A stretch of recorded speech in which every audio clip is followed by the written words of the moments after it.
1947 में बरसगीर पाक व हिंद की तकसीम के बाद बड़ी तादाद में लोग एक खुशहाल और आज़ाद ज़िंदगी गुजारने के लिए हिंदुस्तान से हिजरत करके पाकिस्तान आए थे, मगर अब पाकिस्तानी नौजवान एक खुशहाल ज़िंदगी गुजारने यूरोप जाते हैं। यूरोप जाना इतना आसान नहीं है। कानूनी वीज़ा के हुसूल के लिए बहुत ज़्यादा रकम और वक़्त दरकार होता है, मगर पाकिस्तान में लोगों को बगैर वीज़े के गैर कानूनी तौर पर यूरोप जाना आसान लगता है और पाकिस्तान से गैर कानूनी तरीके से यूरोप जाने की कोशिश के दौरान समंदर में डूबकर हलाक होने और पकड़े जाने के कई वाक़यात हर साल रिपोर्ट होते हैं। लेकिन इसके बावजूद नौजवानों की बड़ी तादाद यूरोप जाने के लिए गैर कानूनी रास्ता अपनाती है। एक अंदाजे के मुताबिक हर साल 3 लाख से 4 लाख पाकिस्तानी नौजवान यूरोप जाने के लिए गैर कानूनी तरीके से कोशिश करते हैं, मगर इनमें सिर्फ 2% अपनी मंजिल तक पहुँचते हैं। इस वीडियो में गैर कानूनी तरीके से बाहर जाने वाले रूट्स, इन रूट्स में किस तरह की तकालीफ का सामना करना पड़ता है, गैर कानूनी तरीके से बैरून मुल्क जाने की इब्तदा कब कैसे हुई और यूरोप पहुंचने वालों की जिंदगी किन मुश्किलात से गुजरती है, तफसीली जिक्र है। वीडियो को आखिर तक देखिए। पाकिस्तान में इंसानी स्मगलिंग का आगाज कई दहाइयों कबल 50 के अशरे में बेज़रर और कानूनी तरीके से हुआ था। जब बरतानिया को सनती मजदूरों की जरूरत पड़ी थी, उस वक्त बरतानवी कंपनी की जानिब से मंगला डैम की तामीर के बाइस बेदखल होने वाले मीरपुर आज़ाद कश्मीर के रिहायशियों को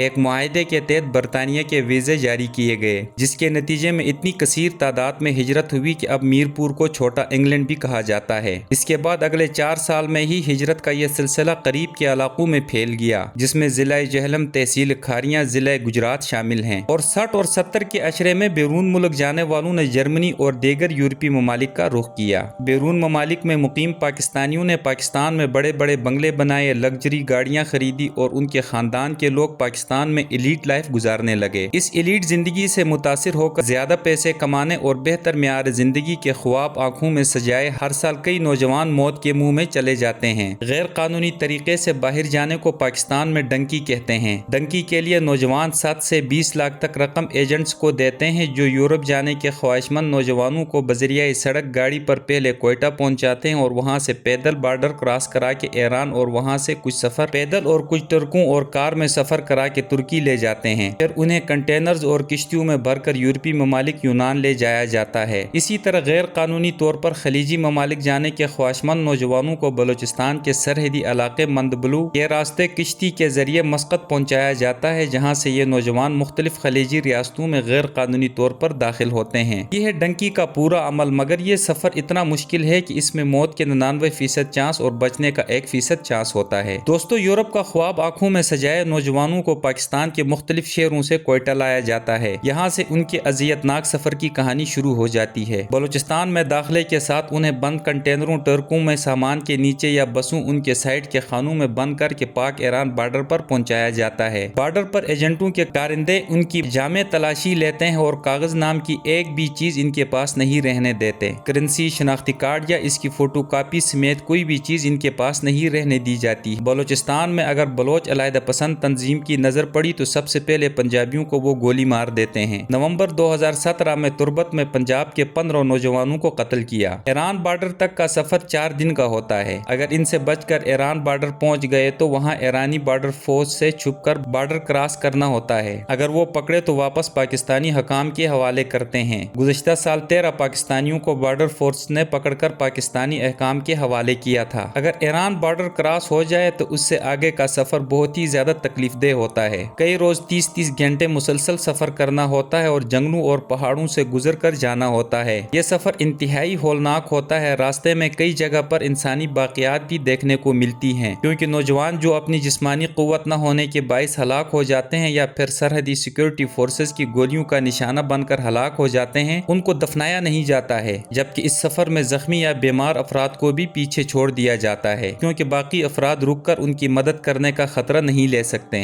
ईरान में अक्सर रातें जंगल या पत्थरों के ऊपर सोना होता है। बहुत कम शहरों में स्मगलरों की रिहाइश मौजूद होती है, मगर वहाँ भी एक कमरे में 11 से 20 अफराद को सुलाया जाता है। इस सफर में खाना बहुत कम दिया जाता है कि ताकि जिस्म में सुस्ती पैदा न हो, और पानी अपने साथ खुद रखना पड़ता है। ऐसे केसेस भी रिपोर्ट हुए हैं कि सफर में प्यास की वजह से कई नौजवानों की मौत वाक़ई हुई है। ईरान से तुर्की बॉर्डर तक 4 माह लगते हैं। ईरान में मौजूद स्मगलर इन लोगों को पैदल या छोटी गाड़ियों के जरिए ईरान से तुर्की के बॉर्डर पर पहुंचाते हैं। ईरान तुर्की बॉर्डर पर अगर ईरानी फोर्सेस की नजर पड़ी तो वो गोली मार देते جاتے ہیں। اکثر نوجوان اس بارڈر پر مارے جاتے ہیں۔ خوش قسمتی سے جو لوگ بچ جائیں وہ ترکی پہنچ کر بند کنٹینروں کے ذریعے اگلے بارڈر پر پہنچائے جاتے ہیں۔ یہاں سے ایک اور اذیتناک کہانی شروع ہوتی ہے۔ بچے ہوئے لوگوں کو ترکی کے علاقے ازمیر سے سمندر میں چھوٹی کشتیوں کے ذریعے آگے جانا ہوتا ہے۔ چھوٹی کشتیوں پر بڑی تعداد میں لوگ سوار کرائے جاتے ہیں، جس کی وجہ سے اکثر کشتیاں ڈوب جاتی ہیں۔ اس جگہ کے سمندر میں پانی نقطہ انجماد سے نیچے ہوتا ہے۔ خون جما دینے والے پانی میں اکثر کئی کلومیٹر کا فاصلہ تیر کر بھی پار کرنا پڑتا ہے۔ دونوں ملکوں کی فوجیوں میں سے کسی کی نظر میں آئے تو گولیوں کا نشانہ بن سکتے ہیں۔ اگر پانی اور گولی دونوں سے بچ گئے اور یورپ کی کسی سرحدی قصبے میں پہنچنے میں کامیاب ہو گئے تو آگے پھر کنٹینر یا چھوٹی گاڑیوں میں بٹھا کر اور اوپر سامان لوڈ کر دیا جاتا ہے۔ کشتی کا سفر میں ڈوب جانے کا خطرہ 90% رہتا ہے، کیونکہ 65 سے 100 فٹ تک لمبی کشتی میں 700 سے 900 افراد سوار ہوتے ہیں۔ گزشتہ سال یونان میں کشتی کے حادثے میں زندہ بچ جانے والے پاکستانیوں کا کہنا ہے کہ یہ لوگ ڈوبے نہیں بلکہ انہیں جان بوجھ کر ڈبویا گیا ہے، کیونکہ کشتی والے اگر آگے خطرہ دیکھتے ہیں تو کشتی کو خود ڈبوتے ہیں۔ حادثے کا شکار ہونے والے کشتی میں سوار افراد کئی دن کے بھوکے تھے۔ ان افراد پر تشدد بھی کیا گیا اور پھر ان بد نصیب افراد کو بھیڑ بکریوں کی طرح کشتی میں لاد کر سمندر کے حوالے کر دیا گیا۔ ناظرین، یہاں یہ بات بھی قابل غور ہے کہ کشتی میں سوار کر کے کشتی والے خود اتر جاتے ہیں اور اکثر کشتی میں ایندھن بھی کم ڈالا جاتا ہے۔ خوش قسمتی سے ہی کشتی ساحل تک پہنچ پاتی ہے۔ ان کشتیوں میں دی جانے والی لائف جیکٹیں بھی ناکارہ ہوتی ہیں۔